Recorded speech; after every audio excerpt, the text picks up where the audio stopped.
2nd District, kayo ay nasa 1st District.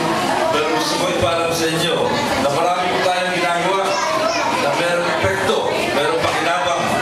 Hindi lamang po ang 1st District at distrito ninyo, hindi lamang po mga barangay katulad ng Baclaran, ng San Dionisio, ng Nawerta, ng Tambo, kundi ang buong Pilipinas. Kasi alam nyo, ang trabaho ng isang congressman, hindi lamang po pang distrito. Napakarami pong ginagawa namin ang epekto para sa ating lahat sa buong, hindi lamang Parañaque, kundi buong Pilipinas. Ngayon po, ito ang unang magpapakita sa inyo. Ito, natutuwa ako sa litrato na ito. Sapagkat ito litrato na kinuha doon sa Lid Compound sa San Dionisio. Kaya ako natutuwa dito, sabatin niyo, ang daming mga bata na sumusunod sa akin. Nakakatuwa. Kasi alam niyo, ako hindi ako artista. Hindi naman ako nagbibigay ng pera. Pero sa kung anong kadahilanan, itong mga batang ito ay sunod sa akin. Sila ay mga bata doon sa Lid Compound sa Barangay San Dionisio. Ako ay magpunta roon. Pero hindi lamang yan yung pagkakataon. Gusto ko ipakita sa inyo ang mga video na ako'y mainit at tinanggap ng ating mga kaibigan, bata, o hindi masyadong bata, sa iba-ibang sulok ng Parañaque. Panoorin niyo po ito.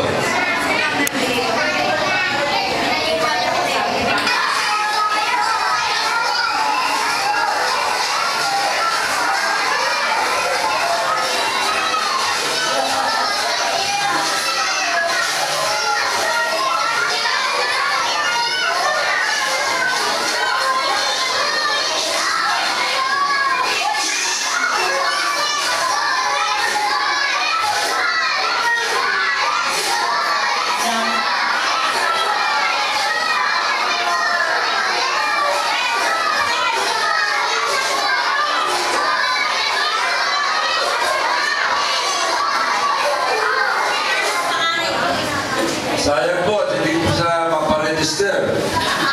Napakarami importante sana. Ito naman, hindi na masyadong bata sa Puyat, Tambo. Noong unang beses na umaksal ako doon. Tignan niyo po ito.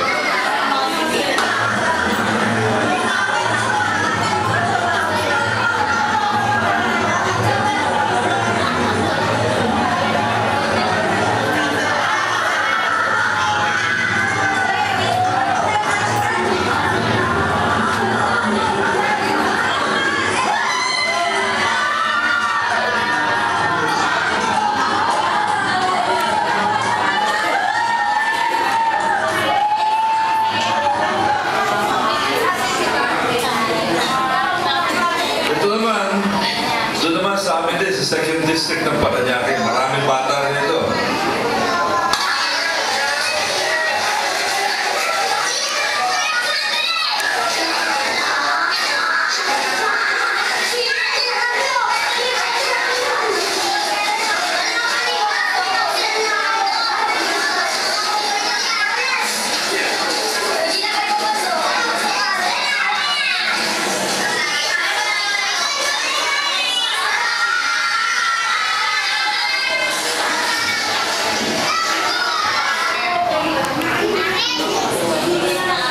Sa 4th State Elementary School, doon dumalaw ng eskwelahan.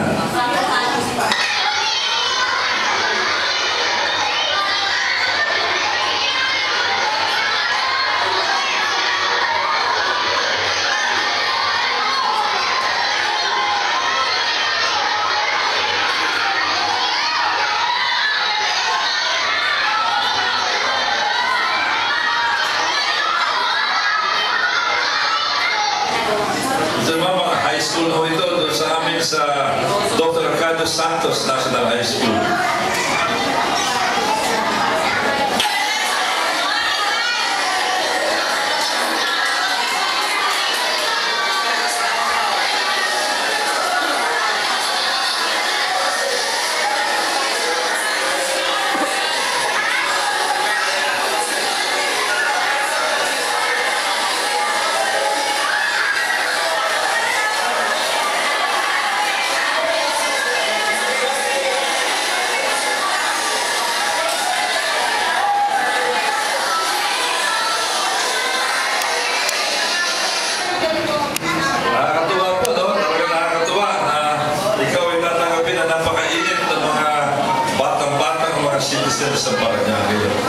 2nd District at the 1st District.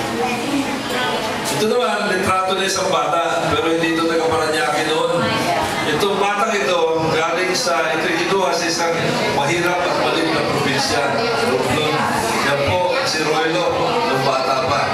Doon sa Romblon. Doon ako pinanganak, isang mahirap na probinsya. Tingnan niyo yung aming lugar. Yan ang bahay namin, gawa sa kawayan. Medyo mahirap ang kalagayan namin doon. Medyo malnourished po tayo ng panahon na yan. Sobrang mahirap ang buhay doon sa Romblon. Yung aking mga magulang, mga simpleng public school teachers lamang. Kaya pangalan ko, Roylo. Ang nanay ko, taga Romblon. Yung tatay ko, taga Iloilo. Ang ibig sabihin niya, Romblon, Iloilo. Yung ibig sabihin. Ito naman, yung lugar sa Quezon City, sapagat nagpasya yung mga magulang ko na maghanap ng ibang kapalaran. Kaya lumipat kami ng Quezon City at pinalad kami na makatira sa isang low-cost government housing project sa Project 3. Tingnan niyo yung paligid dito, yan yung bahay namin doon, yung bubong, gawa sa asbestos, walang kesame, tapos ang kali namin ay wala pang semento, lupa lamang. Ito naman yung bakura namin. Tingnan namin lugar, kalahati lamang ito, bahay namin. Ang dami sampayan, sila bakod. Andito ako, bata pa, nag-boxing na. Andyan yung nanay ko. Kaya sanay tayo sa ganitong klaseng kapaligiran. Dito ako lumaki. Kaya pag meron nagtatanong bakit sanay ako na pumasok sa lugar, nasabi ko sapagkat sa ganyang klaseng lugar ako lumaki. Ito, pinapakita ko yung litrato ito sapagkat ito, mga 10 taon na kami sa Project 3. Pero tingnan nyo, ang kali namin, lupa pa rin. Ang dami namin politiko nilapitan para magpatulong sa kali namin. Awa ng Diyos, wala nangyari. Alam ko kung paano mabuhay sa isang lugar na pag umuulan, maputik, at pag mainit ay maalikabok. Ito, litrato ng elementary school namin. Ito, elementary school namin, isang bahay na ginawang eskwelahan. Kaya parang temporary lamang ang kalagayan namin dito. Tingnan nyo ito, karamihan sa mga batang ito ay galing sa mga pamilyang mahirap. Formal na litrato ito, pero iba dyan nakapakya, ang iba dyan ay nakasinelas sa isang formal na litrato. Dito ako graduate ng high school. Public school po ito. Gawa sa kahoy, yung mga bintana ay sira-sira. Pero talagang kahit na ganito, kalagayan namin, sineryoso ko po ang aking edukasyon. Sapagat sa aking palagay, yan ay napaka-importante. Kaya naman, ako'y nakatayo sa harapan niyo ngayon. Congressman na, medyo mataas na ang naabot sa buhay. Pero simple lamang pinagalingan ko, ang dahilan kung bakit ako nakaangat sa buhay, ang pinakadahilan. Hindi tayo anak mayaman, walang pinamana sa aking mga magulang ko, pero sineryoso namin ang edukasyon. Kaya ang pinakapundasyon ko ay edukasyon.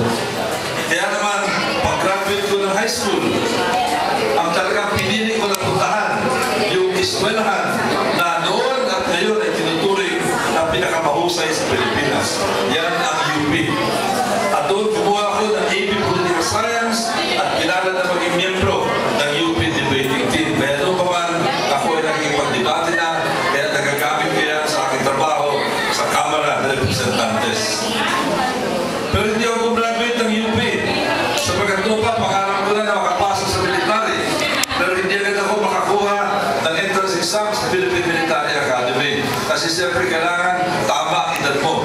Nung ako lumabot sa sapat na edad, kumuha ako ng entrance exam. Ang dami namin kumuha ng entrance exam, 5,000 ang nag-apply sa PMA. Ako'y sinuwerte, naging number 2 sa entrance exam sa Philippine Military Academy. Kaya hindi ko naging salamat ko. Hindi naging hirap para sa akin ang matanggap sa PMA. At dito naging plebo tayo. Dumaan sa hirap, tingnan niyo po ang litrato namin. Yung plebo kami dito. Mahirap ang buhay, kakalampangin ka ng mga upperclassmen, mahirap ang gusto. Ayan, ito nakayayat kami dito. Pero hindi tayo mag-graduate sa PMA. Sapagkat pagkaraan ng mga isa na looban, ako po ay nagsapararan at tinaasan yung aking ambisyon. Yung ambisyon ko na maging kadete sa akademya sa Amerika. At ito po ang pinasok ko. Ito, ang United States Naval Academy sa Amerika. Isa sa pinakasikat na akademya sa Amerika. At pag Google. Ang pangalan, United States Naval Academy. Isa sa pinakabantog na akademya pagdating sa mathematics at pagdating sa engineering. Doon ako pumasok sa Amerika. Ito ang litrato ko. Doon ako'y kadete pa sa Amerika. Nag-major sa mathematics, naging consistent scholar habang nandun. Ito naman ang litrato ko, doon ako'y mahirap na company commander. Isipin nyo, ako lamang ang hindi Amerikano doon sa Amerika. Pero ako ay napili na maging company commander sa Annapolis.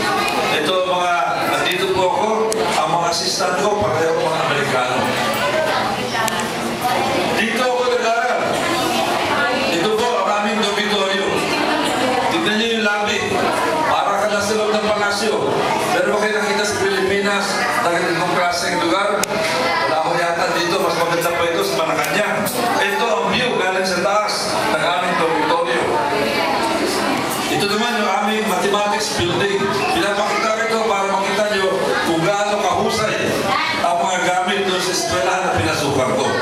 Ito naman ang Naval Academy Chapel. Chapel pa na po yan. Pero tignan nyo, ang napakaganda. Ito ang view sa loob. At ito naman ang view galing sa dagat. Kasi ang Naval Academy, nasa tabi ko ng dagat. Ito ang aming dormitorio. Andito ang academic buildings. At ito po yung simbahan namin doon sa Naval Academy. Ito ang view galing sa taas. Ang gymnasium namin, mga dormitory namin, mga academic buildings. Dito kami nagpaparada. Ito po, nasa tabi ng dagat. Alam niyo, itong lugar na ito ay talagang dinadayo ng mga turista. Ang dami po nagpupunta rito sapagkat napakaganda ng lugar. Ito ang litrato kung kami nagpaparada. Ito, ganun pa rin, nagpaparada kami rito. Pareho dito. At kung ako lang doon, alam niyo, nagpasya ako na sumama sa isang training. Yung US Army Airborne School, yung pagpaparasyon, paglulundag sa Amerikano. Alam niyo kung bakit ginawa ko yan? Sabagat gusto ko masubukan yung aking sarili kung kaya ng dibdib ko ang lumundag sa aeroplano. Kinaya ko naman, naging parachutist tayo, nakalundag sa aeroplano at nakalundag sa helicopter. Ako na doon, ang pinili kong sport, basagan ang mukha. Hindi po basketball, hindi volleyball, hindi po tennis, kundi basagan ang mukha, boxing. At dito nakalapang ko ang lahat ng klase mga Amerikano. Meron karamihan mga puti, yung iba ay itim, yung iba ay dilaw, iba kayo manggi. 4 na taon po tayo. Ito mo litrato ko. Ito kayo nagpo-boxing doon. 4 na taon tayo nagpag-boxing sa Naval Academy at pinala tayo. Minsan ay hindi po tayo natalo. Naging undefeated boxing champion sa loob ng 4 na taon doon po sa Annapolis. At dito nakalaban ko ang isang Amerikano. Ang pangalan niya si Charlie Bolden. Makita niyo ang litrato ito. Ito yung pangalawang kampinato ko. Medyo mahigpit ang labanan namin pero tinalo ko si Charlie Bolden. Pinapakita ko ito sapagkat si Charlie Bolden na yun ay isang sikat na tao sa Amerika na. Siya ay naging Major General sa Marines at ngayon ay hinirang ni President Obama na maging Administrator ng National Aeronautics and Space Administration, yung NASA. Yan yung nagpapadala ng mga astronauts, nagpapadala ng mga satellites. Kaya ngayon sikat na sa Amerika si Charlie Bolden. Pero alam niyo, kahit na sikat na siya, meron isang YouTube sa buhay na hindi niya makakalimutan. At yan ay makalaban niya ang isang Pilipino na boksingero na tumalo sa kanya. Yan ay mga iba, kundi ang inyong lingkod, Congressman Bolden. Pero baka meron ilan sa inyo magtatanong, Congressman, alam namin, noong una nagbo-boxing ka at okay ka ng boksingero. Pero baka naman ngayon hindi mo na kaya. Ipapakita ko sa inyo yung aking pag-iensayo. Kayo na ang magsabi kung kaya ko pa o hindi. Patuloy po.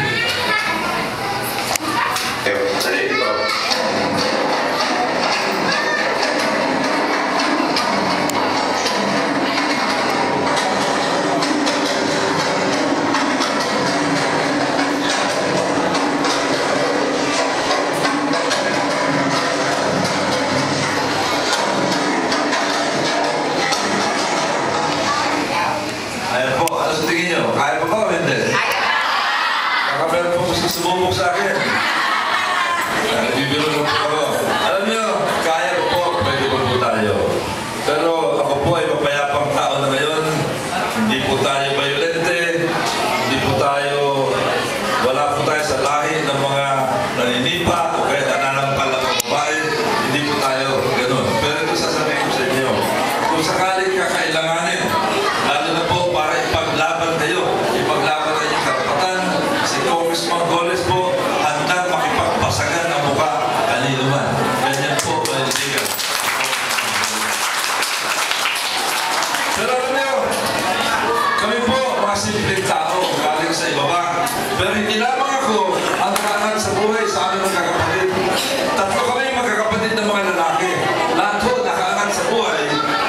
sineryoso namin ang edukasyon.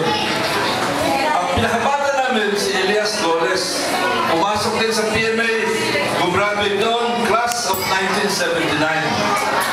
Hindi siya nagtagal at naging negosyante sa Amerika.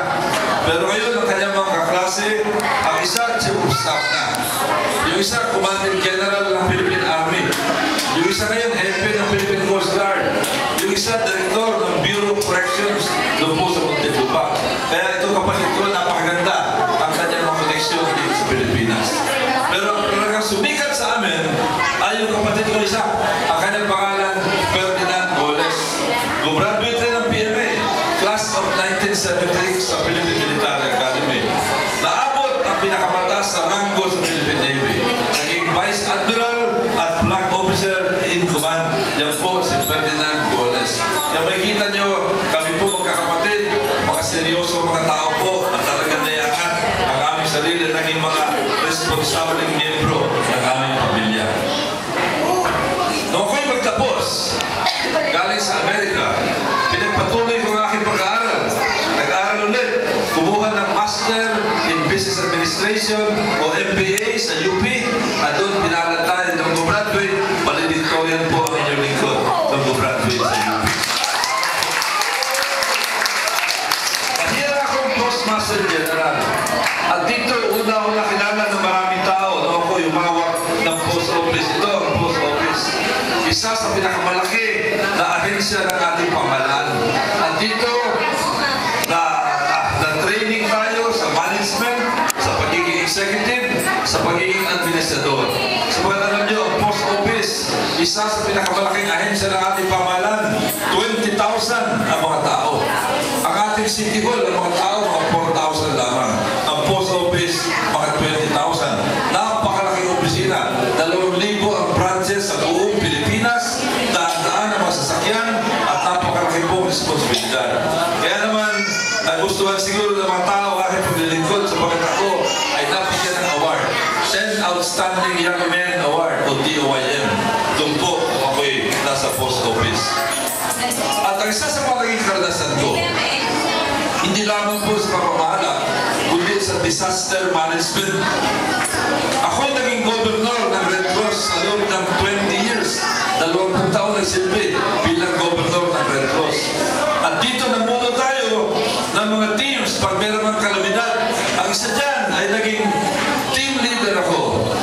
Nung magkaroon ng lindol sa Baguio, doon kami nagpunta at tumulong kami sa mga tao na naging biktima ng lindol. Halimbawa, yung mga bumagsak na mga building na ito.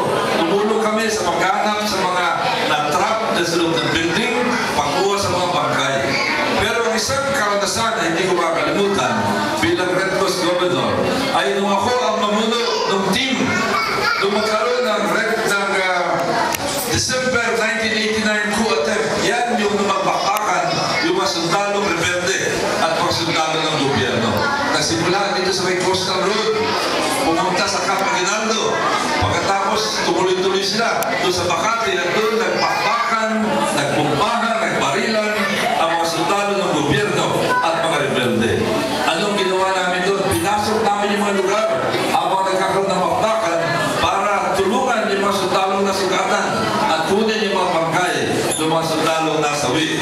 Kaya pagkatapos ito, ako po'y binigyan ng Bayani Gold Medal Award for bravery in the face of gunfire sa harap ng putukan at pinasok namin. Alam niyo, itong karanasan na ito ay napaka-importante sa isang lugar na katulad ng Pilipinas. Sabagat tayo po, marami tayong mga sakuna.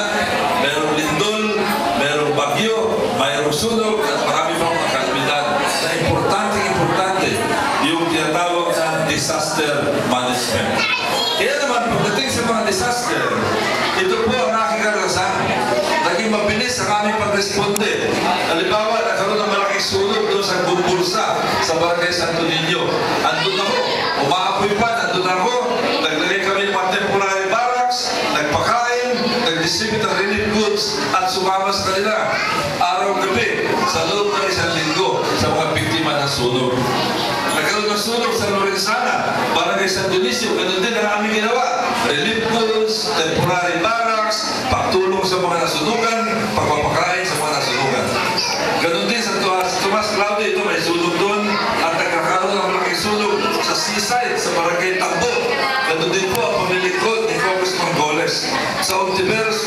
sa Barangay Santo Niño o San Antonio. Doon naman sa Greenville, sa Port State. At nagkaroon na sunog sa ibang Fortunata Village, sa Barangay San Isidro. At itong bandang huli, yung malaking sunog dyan po sa Libo, sa Barangay Santo Niño at Barangay Budok. Dalawang barangay ang sakop ng sunog nito. At makikita nyo kami dito, madaling araw pa lamang, nagpapakain na sa mga biktima ng sunog. Nung magkaroon ng malaking bagyo, Pedring, bumabagyo pa, andun ako sa kalye, tinitingnan ko ang kondisyon ng mga tao habang bumabagyo, sapagkat ganyan ang training namin sa disaster management sa Red Cross. Handa parati para malaman kung kailangan tulungan yung mga tao. Naging governor din ako ng Management Association of the Philippines. Ito yung asosasyon ng mga managers. Kinilala aking kakayahan bilang manager, kaya naalala ko na governor ng Management Association of the Philippines.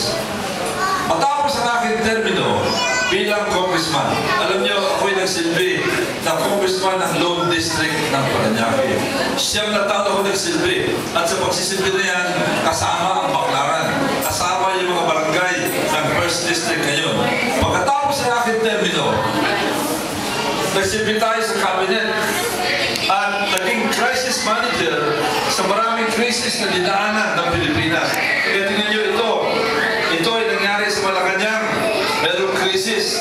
Andiyan si Presidente Arroyo, Vice President Gigona, at dati Presidente Ramos, dati Presidente Cory, at nandito ako bilang crisis manager na mamahala sa aming crisis management meeting. At dyan sa aking posisyon na yan, dito ko nakalaupang-palad ang maraming sikat na tao sa daigdig. Andyan si Secretary Powell ng Amerika, Secretary Condoleezza Rice ng Amerika, kilalang babae ng panahon na yan. Presidente ng Indonesia, Susilo Bambang Yudhoyono. Prime Minister ng Thailand, si Thaksin Shinawatra. Presidente ng Pakistan, si Pervez Musharraf. At ngayon, kilalang tao ito, ngayon sikat na sikat, isa sa pinakamapakirihang tao sa daigdig, Presidente ng China, President Hu Jintao. At noong panahon na yan, Presidente ng Indonesia, Megawati Sukarno Putri. At ito, kilala nyo, President ng Amerika, President Bush, na 3 beses na nakataupang-palad ng inyong lingkod, 2 beses sa White House, at minsan dito sa Malacanang, sapagkat noong panahon na yan, madalas mag-usap yung dalawang bansa, Amerika at Pilipinas, dahil nga sa maraming problema na hinaharap namin noong panahon na yan. Kasama na rin yung Vice President ng Amerika na si Richard Cheney. Ito, crisis management meeting din. May crisis na hinarap kami sa Malacanang, Presidente Ramos, Presidente Arroyo, at Presidente Cory at ang inyong lingkod na namamahala doon sa meeting sa Malacanang. At ngayon, siyempre, iba na ang panahon. Ang ating bagong Presidente ngayon, Presidente Noynoy Aquino. At siya naman ang madalas na makamiting natin. Ito yung meeting ng maliit na grupo ng mga kongresista matapos ang kanyang SONA noong July 25, 2011, mga 2-3 buwan na nakararaan. Matapos ang kanyang talumpati, nag-imbita si Presidente Pinoy Aquino ng isang maliit na grupo ng mga kongresista para pag-usapan ang kanyang mga legislative measures. At isa ako sa mga napili na makasama sa meeting na ito. Ito naman yung Independence Day sa Malacanang noong June 12. Ito naman yung reception sa Malacanang noong June 30, 2010. Pagkatapos sa kanyang inauguration sa Luneta, kami nagpunta sa Malacanang at isa ako sa mga naimbita na magpunta doon. Ito naman ang pulong meeting ng Liberal Party. Ang inyong lingkod ay miyembro ng Liberal Party. Dito sa maliit na pulong na ito, andyan si Speaker Belmonte, andyan si Mayor Lim, andito mga ilang opisyal ng Liberal Party, at siyempre andyan si Presidente Pinoy Aquino, at tayo po ay nasama dito sa meeting na ito, nakatabi pa ng ating Presidente. Ito naman yung pagpapasinaya, pagbabasbas ng bagong vapor natin sa Philippine Navy, ang BRP Gregorio del Pilar na galing pa sa Amerika. Dito po ay kinuha sa loob ng barko habang nag-uusap kami ni Presidente. Medyo masaya ito. Nagpapalita kami ng puro-puro tungkol sa AFP modernization at modernization ng Philippine Navy. Ito ang litrato habang nag-i-inspect kami ng vapor. Ayan po. Ayan din, kasama pa ang ambassador ng Amerika, Ambassador Thomas. At dito naman, nasama tayo sa isang meeting na nandun si Presidente Erap, Presidente Ramos, at Presidente Aquino. Ito naman, nung magkaroon ng vote-taking sa Malacanang, matapos na ako ay babalik bilang congressman sa 2nd District na ng Parañaque. Kasi inatin na ang Parañaque doon. At sinig ko naman, ang aking anak ay nahalal din na konsihal. Kaya sabay kami na nag-vote-taking doon sa Malacanang sa harap ni Presidente Gloria Macapagal Arroyo. Ito po ang aking record bilang congressman. 6 na termino. Isa sa pinakahabang pagsisilbi bilang congressman. Kukunti po ang mga tao sa kasaysayan ng Pilipinas na nahalal ng 6 na beses bilang congressman. Noong una, 1992, 9th Congress. At dito gusto ko magpasalamat sa inyo sapagkat noong ako'y mahalal noong 1992, 1995 at noong 1998, Lone District pa ng Parañaque, parati pong malaki ang boto na ibinibigay sa akin ng Baclaran. Maraming salamat sa inyo sa Baclaran. Malaki po. At nabalik noong 2004, 2nd District na ng Parañaque, 13th Congress, 2007, 14th Congress, at ngayon ang pangkasalukuyan na halal noong 2010, 15th Congress ng Pilipinas. Ito po ang record ko bilang congressman. Ano ba ang aking binigyan ng prioridad pagdating sa aking pagsilbi? Unang-una, yung pagpapagawa ng school buildings. Pinakita ko sa inyo kanina yung litrato ng mga school buildings sa akin dinaanan sa elementary at ng high school. Kulang ang gamit, kaya sinabi ko gusto ko makatulong para maitaas ang antas ng edukasyon. Yan ang binigyan natin ng prioridad. Ito po ang halimbawa ng mga school buildings na ating pinagawa bilang congressman. Ang isa sa pinakamalaki, ang isang school building sa Parañaque National High School. Pero hindi lang po yan. Meron tayong 4 na pinagawang school buildings sa Parañaque National High School. Hanggang ngayon, yan pa rin ang 4 na pinakamalaki doon po sa Parañaque National High School. Ito naman nasa Dr. Ricardo Santos National High School, doon sa 2nd District. Itong building nito, dati 2-story lamang ito. 2 palapag. Ayun, tingnan nyo, napakataas na building na at napaka-moderno na mga building. Ito pa ang ibang mga anggulo ng mga bagong building na pinagawa natin sa Dr. Ricardo Santos National High School. At makikita nyo kung gaano ka-moderno yung mga building namin para sa Dr. Ricardo Santos National High School. Ito yung bagong building na pinagawa ko doon sa high school. Ito, hindi pa nabi-blessing sa Biyernes, magkakaroon tayo ng blessing ng bagong building na ito. At kaya halos lahat na makikita nyo sa high school na ito ay mga proyekto ni Congressman Goles. Ito naman ang sa San Agustin Elementary School. Alam nyo nung una, itong elementary school na ito, kaawawa ang kondisyon. 1 story lamang ang mga building. Gawa sa kahoy. Pang-probinsya ang dating. Pero alam nyo, matapos na ako makabalik noong 2004, ito ang talagang binigyan ko na atensyon. Kaya tingnan nyo, yung dating 1 story at gawa sa kahoy na building, ito na, napaka-moderno na, nagtataas na ang mga school buildings. At yan po, pinagmamalaki namin sapagkat kung yaaming ito, ito ang isa sa pinakamaganda na eskwelahan ngayon, hindi lamang po sa Parañaque, kundi sa buong Metro Manila, ang San Agustin Elementary School. Kaya makikita niyo po, yung mga gusali, yung mga building namin dyan. Ito pa. At ito pa. Pwede natin ihambing sa mga building sa inyo sa 1st District ng Parañaque. Alam niyo, natutuwa ako sapagkat ito, natalo ng isang education supervisor na galing po sa 1st District sa Parañaque, si Flor Factor. Dati nag-OIC sa rito. Nung umaster siya, laking gulat niya yung dating mga maliliit at kahoy na building, ito na ang nakikita niya. Kaya sabi niya, Congressman, ako'y bumisita sa San Jose Elementary School at nagulat sapagkat yung dating maliliit na mga building ay nagtataas na. Para akong pumasok sa University of San Agustin at hindi sa elementary school. Kaya yan po, pinagmamalaki namin sa 2nd District ng Parañaque. Mula ng 15 Congress ng isang taon. 4 na mga buildings na ang ating pinagawa. At mula noong 2004, 32 na school buildings ang ating pinagawa sa 2nd District ng Parañaque. At meron din tayo pagpapatuloy din yung mga kali naman. Di ba napakita ko sa inyo kanina, ako yung lumaki sa isang lugar na pinabayaan ng mga politiko yung kali. Mahigit 10 taon, lupa yung kali namin. Kaya sabi ko, kung mabibigyan ng pagkakataon, ang gagawin ko, pagkagandahin ko ang mga kali sa ating paligid dito sa Parañaque. At yan ang aking ginawa. Kinilala tayo na nagpasimento ng pinakamaraming kali sa kasaysayan po ng Parañaque. Marami dyan. Ay dito sa Baclaran. Halimbawa yung Gigi Cruz, yung Lieutenant Garcia, yung Aguara. Si Congressman Goles po ang nagpasimento sa mga kali na yan. Ito ang mga halimbawa ng mga kali na ating pinagawa. Siyang nakali. Mula na magsimula ang 15th Congress ng Pilipinas noong July.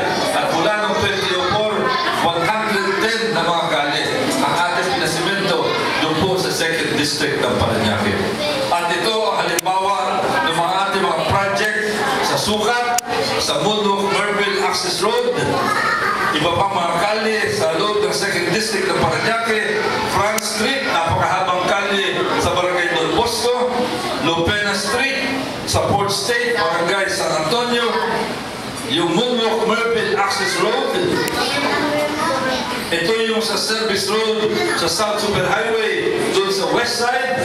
Dati po, luwak-luwak ito, pero tingnan ngayon, napakakinis na. Ito naman nasa Sun Valley Drive. Ito yung Slex, yung Service Road. Ito naman sa East Service Road ng ating South Superhighway. Napakakinis na rin, dati ay luwak-luwak na. At ito pa ang may mga kalye na lumakaroon ng blessing program. At siya nga pala, tuwing nag-blessing doon po sa amin sa 2nd District, ang parating iniimbita ni Congressman Goles ay ang drum and lyre ng Barangay Elementary School Central. Kaya sikat na sikat ang barangay Baclaran doon po sa amin sa 2nd District ng Parañaque. Palakpakan natin yung drum and lyre ng Barangay Elementary School Central. Salamat po. Ito naman ang Sukat. Ang Sukat ay pinawiden noong aking unang termino bilang congressman ng Parañaque. At ito naman ang Skyway Project, yung pangalawang palapag ng ating South Superhighway. Nagsimula ito noong ako'y mag-file ng tinatawag na Elevated South Superhighway Project, yung pangalawang palapag. Noong aking final ito, marami nagulat. Ang sabi nila, Congressman, ano bang klaseng project yan? Gagawa ka ng 2nd story ng South Superhighway. Hindi ba delikado yan? At baka yan ay bumagsak. Alam niyo, sabi ko, alam niyo, ginagawa na yan sa ibang bansa. Andun sa Japan, sa Amerika, sa Europa. At gusto kong gawin sa Pilipinas pagkat masikip na ang South Superhighway. Mabuti naman ako itinulungan ni Secretary Behilab ng Public Works, si Speaker de Venecia at si Presidente Ramos na gustuhan nila ang aking idea. Ngayon, ito na. Nagkaroon na ng katotohanan. Isa sa pinakamalaki o marahil pinakamalaking infrastructure project sa Pilipinas, ito po Skyway Project. Alam niyo, tuwa-tuwa ako mga 2 months ago. Nagkaroon ng pulong ang Parañaque Chamber of Commerce and Industry. Nagtalumpati yung presidente ng Skyway Corporation, ang kanyang pangalan Chito Borromeo. At sa harapan ko at sa harapan ng marami na makita niya ako, tinuro niya ako, sabi niya, yan si Congressman Goles. Siya ang nagsimula ng Skyway Project. Kaya nakatutuwa ko na mismo presidente ng Skyway Corporation kinilala ang naging papel ni Congressman Goles. At ngayon, ito bago at pinakahuling programa ko na talagang napakalaki. Yung po mga covered courts. Alam niyo, ang covered court, importante sa buhay ng mga tao. Bakit? Sapagkat dyan sila nag-i-sport, andyan ang kanilang mga family gathering, dyan ang paglalaro, pag-relax ng mga tao, pag-exercise, at tuwing ulan, doon ang pupuntahan ng mga tao. Pero kakaiba, yung mga covered courts na aking pinagawa sa 2nd District ng Parañaque. Dito sa unang pagkakataon, ginamit yung tinatawag na polycarbonate roofing. Yung bubong na polycarbonate na ibang-iba ang itsura. Una ko nakita ito sa Disneyland. Tapos nakita ko ulit sa Ayala Town Center, dito po sa may banda natin. Nung nag-usap kami ng Department of Public Works kung ano ang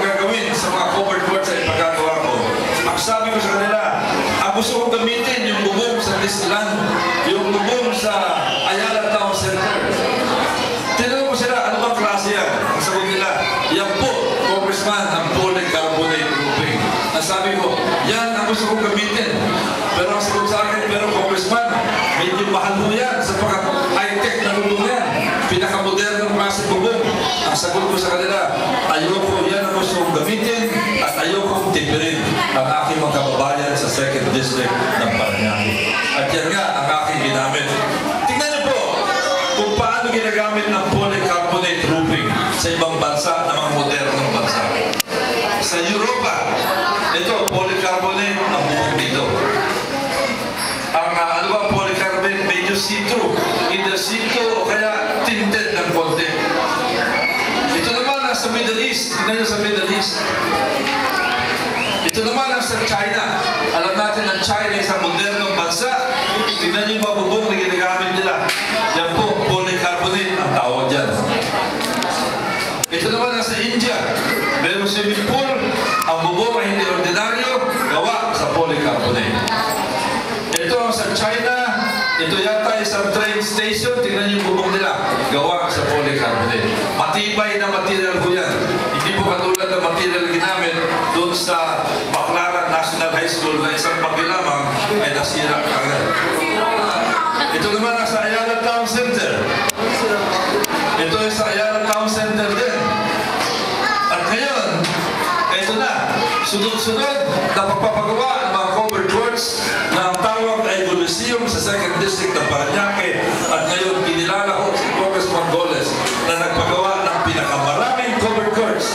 Hindi lamang sa Parañaque, hindi lamang sa Metro Manila, kundi sa buong Pilipinas. At ito ang mga covered courts na aking pinagawa. Ito ay sa Dr. Ricardo Santos National High School. Tingnan niyo ang bubong. High-tech, di ba? Ito naman ang sa Barangay San Antonio. Ito naman sa Barangay Marcelo Green. At para lalo niyo makita kung ano yung itsura ng mga bubong na ginagamit namin sa 2nd District, ayan po ang example. Barangay Don Bosco. Maganda o hindi maganda? Maganda, di ba? Ito ang sa Barangay Marcelo Green. Ito ang sa Sampaloc, kinuha ng gabi. Tingnan na napakataas ng bubong doon. Dito yan sa Barangay BL. Ito naman nasa Port State Elementary School. Ito campus. Dati, pag umuulan, nababasa yung mga bata. Ngayon, may bubong ang buong campus. Ito ang sa Moonwalk National High School. Ito naman nasa San Antonio Elementary School. Ito ang sa San Valley Elementary School, sa Barangay San Valley. Sa San Valley National High School, mga bago eskwela nito, pero agad na pinalagyan natin ng high-tech na polycarbonate na bubong. Ito ang sa Masville Elementary School. At ito ang record ng mga covered courts na ating pinagawa, mga Coliseum. Hindi lamang po 10, kundi mas marami pa. Ito ang listahan from 1 to 10. Sunod-sunod ang bilang ng mga Coliseum natin. Coliseum number 11 hanggang Coliseum number 20. Coliseum number 21 hanggang Coliseum number 30. Coliseum number 31 hanggang Coliseum number 40. Coliseum number 41 hanggang Coliseum number 50. At Coliseum number 51 hanggang Coliseum number 56. Pero hindi pa tapos yan, sapagkat meron pang idadagdag yan bago matapos ang taon. Sa katunayan, meron 8 na ginagawa na maaaring matapos sa mga bandang November. Ganyan po karami. Kaya kung kayo magpasyal doon po sa 2nd District ng Parañaque, halos lahat ng inyong mapupuntahan ay meron pong covered court o meron higit-higit. Kung Baclaran halimbawa ay kasama sa aking distrito, siguro hindi bababa ng mga 6 na 7 ang Coliseum na ipagkagawa ko dito sa Baclaran. Sayang at hindi kasama ang Baclaran sa aking distrito. Ito naman ang litrato kung saan nakalagay yung lokasyon ng mga Coliseum. BF Barangay, BF Homes, Barangay San Antonio, Barangay Marcelo Green, Barangay Don Bosco, Barangay Moonwalk, Barangay Merville, Barangay San Valley, at Barangay San Martin de Porres. Ito naman yung mga barangay na medyo wala pa sa Isidro, sapagkat na sa First District, San Dionisio, andyan ang Tungalo, andun ang Nahuerta, ang Tambo, at nandyan ang Baclaran, at nandyan ang Vitales. Alam niyo, pag kayo nag-Google Earth, yung mga bata dito, alam ko ano Google Earth. Makikita ng satellite, sa satellite picture, yung mga ilang bubong ng mga gulisyo na aking pinagawa. Nakakatuwa po tingnan. Ito ang bilang mula noong isang taon, July 2010. Ang natapos, 22. Ang ginagawa pa, 8. Natapos mula ng sinimulang ito, 56. Ang meron pa, 11 na nakapila na naghihintay lamang ng pondo at sigurado mapupuntuhan mo yan. Ganyan po doon sa amin at ako'y natutuwa sa pagkat katulad na sinabi ko, itong proyekto ito ay para sa lahat ng henerasyon, para sa pinakamatatandang mga citizens natin at para sa mga pinakabata. Lahat po ay nakikinakbang dito. At tanong sa inyo po sa First District, meron pa kayong mga ganyan? Meron pa kayo nakikita ganyang klase mga bubong? High-tech. Wala po. Meron din tayo, ha? Meron din tayong paglilinis sa mga creek.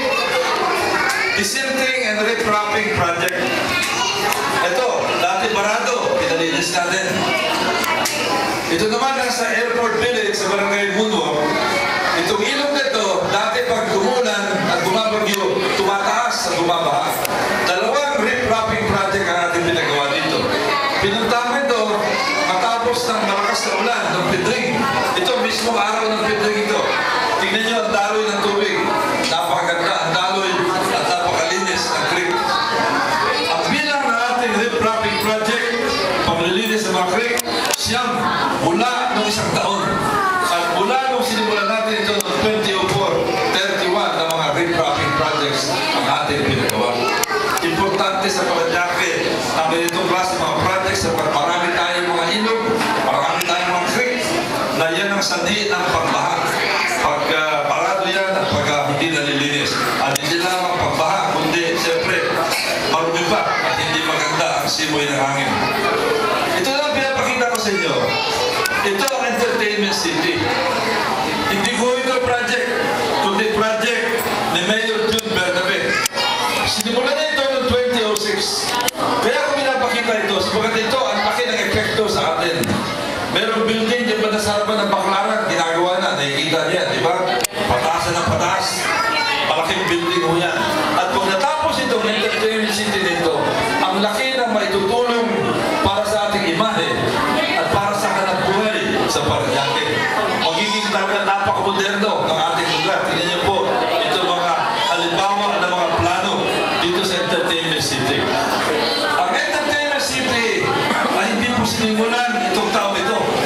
Hindi po sinimulan noong isang taon, kundi sinimulan noong 2006. Katunayan, noong 2008, September 18, 2008, nagkaroon ng resolution ang ating City Council sa Guniang, Panglunsod. Ang naatasan na maging proponent, si Konsyal Rico Goles. At ito'y pinirmahan ng lahat ng mga konsyal sa Parañaque. Ano itong resolution na ito noong 2008 pa bilang pag-endorso sa Manila Bay Tourism and Entertainment City. Kaya doon pa, ginawa na ito. Kaya naman nung mag-meeting doon sa Appropriation Committee, andito po ako nagtatanong sa mga top officials ng PAGCOR. Ito ay ginanap noong August 2, 2011. Tinanong ko sila, yung ba mga building na ginagawa ngayon, kailan ba yan sinimulan?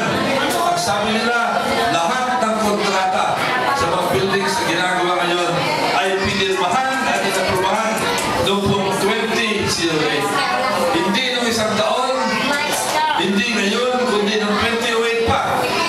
Ito ginagawa ito para magbigay linaw, para makilala natin at maunawa natin sino ba ang dapat bigyan ng kredito dito sa proyekto ito at sino ang wala sa Parañaque noong 2008. Mga kasama,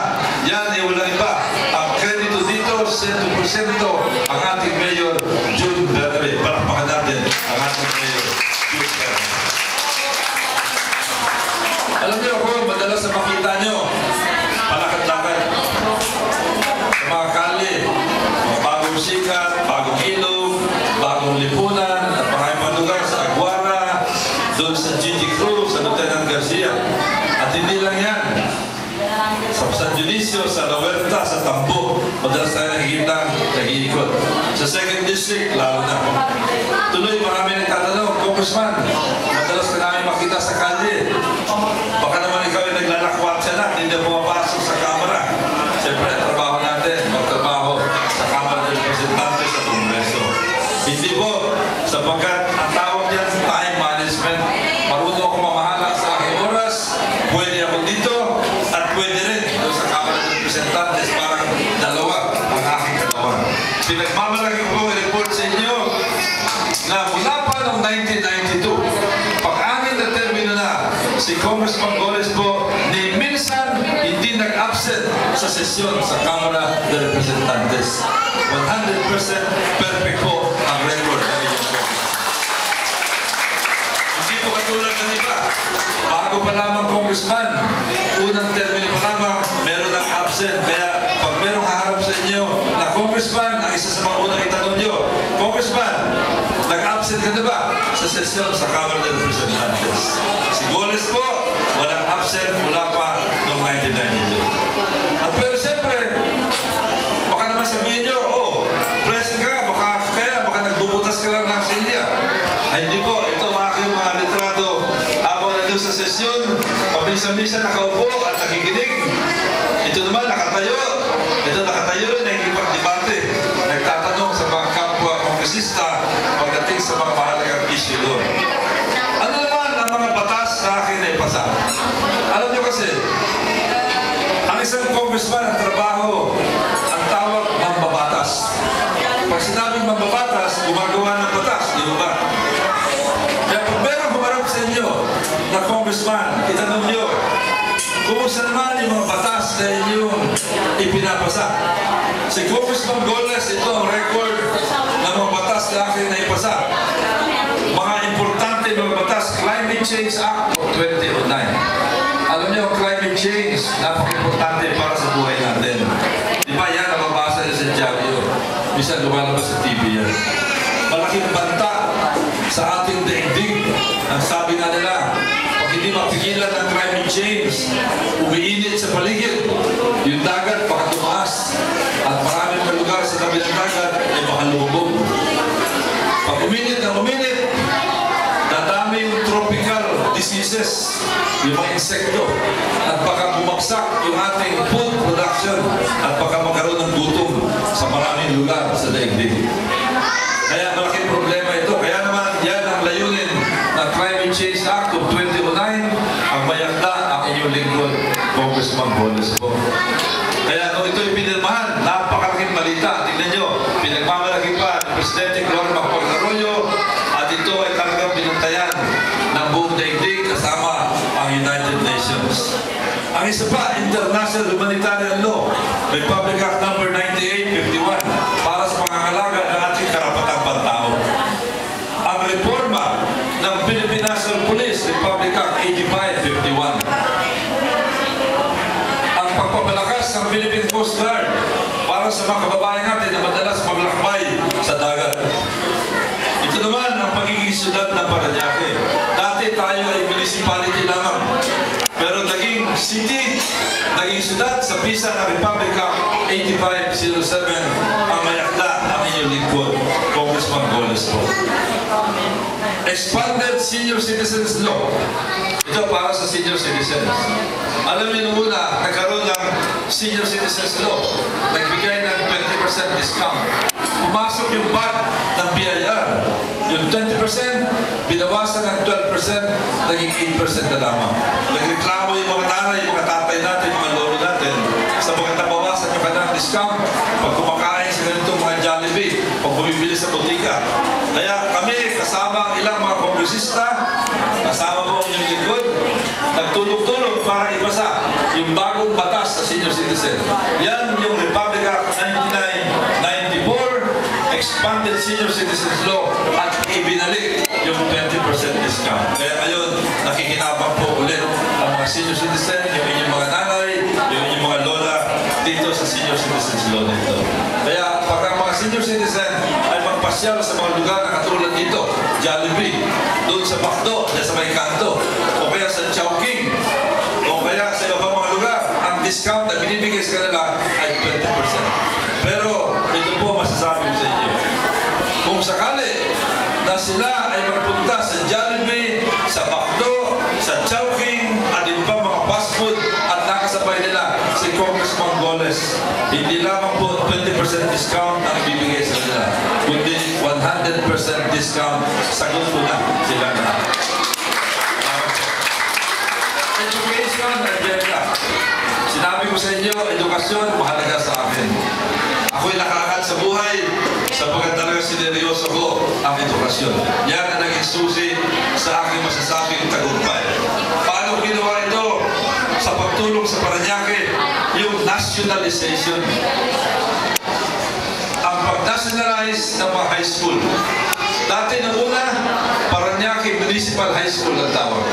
Ngayon, Parañaque National High School sa visa ng Republic Act 7841 ang mayakda ang inyong lingkod, Congressman Goles. Bakit importante ang nationalization? Pag na-nationalize ang isang high school, bibigyan ng dagdag na pondo galing sa gobyerno nasyonal. Milyong-milyong pondo para makatulong sa eskwelahan. Tataas ang antas sa eskwelahan. Dadagdagan din yung mga teachers galing sa gobyerno nasyonal. Ang sunod, Dr. Ricardo Santos National High School sa visa ng Republic Act No. 8884.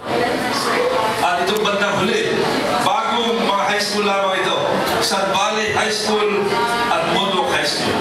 Nauna ang maraming high school dito sa loob ng 1st District, pero sapagkat nagsumikap tayo, yung dating ordinaryong high school lamang, naging San Valley National High School at naging Mundok National High School sa visa ng Republic Act 10064 at 10065.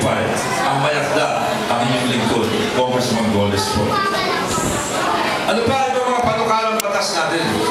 Kasi siyempre tinatanong, okay, nakapasa ka na, naipasa mo na yung ibang mga batas. Pero baka pagkatapos yan ay nagpahinga ka na. Hindi po, tuloy-tuloy ang ating trabaho. Alam nyo kasi ang congressman, ang trabaho talaga gumawa ng batas. Pag meron kumalam sa inyo na isang congressman dito, itanong nyo, ano ba ang panukalang batas ninyo na kayo mismo ang talagang gumawa? Kasi meron ibang congressman, sumasakay lang sa gawa ng iba. Sasabihin nila, pwede ba mag-co-author ang tawag niyan? Pipirma sila, pero hindi sila gumawa. Si Congressman Goles, nagtatrabaho ng gusto. Matapos ang SONA ni Presidente Aquino, naglabas siya ng tinatawag na isang libro. Libro ito. Ang tawag niya, Priority Legislative Measures of the President. Ang ginawa niya, direview niya ang lahat ng mga panukalang batas na naipahayag sa Kongreso. Panukalang batas ng 24 senators at panukalang batas ng mga 280 congressmen and congresswomen. Pumili siya ng 23 na priority niya. Yun ang kanyang nagustuhan. Isipin niyo, libo-libo ang mga panukalang batas. 23 lamang ang pinili. Kaya kung ikaw ay congressman at kung meron kayo sa panukalang batas na napili, maswerte ka. Alam niyo, doon sa 23, pinagmamalaki ko pong iulat sa inyo. Si Congressman Goles ang napili 3 panukalang batas niya out of 23 at pinili ng ano yung yan? Witness Protection Bill para sa ating mga saksi sa mga krimen. Ito para palakasin ang ating mga ipaglaban sa kriminalidad. Anti-Money Laundering Bill. Ito yung mga pera na tinatago ng mga gambling lords, mga drug lord, mga nagpa-plunder sa gobyerno. Sa pamamagitan ng Anti-Money Laundering Bill, ang layunin nito makatulong sa paghanap sa mga nakatagong pera na ito. Maritime Zones Bill. Ang Pilipinas na papaligiran ng dagat. Ilan lang ang bansa sa daigdig na napapaligiran sa lahat ng direksyon ng dagat.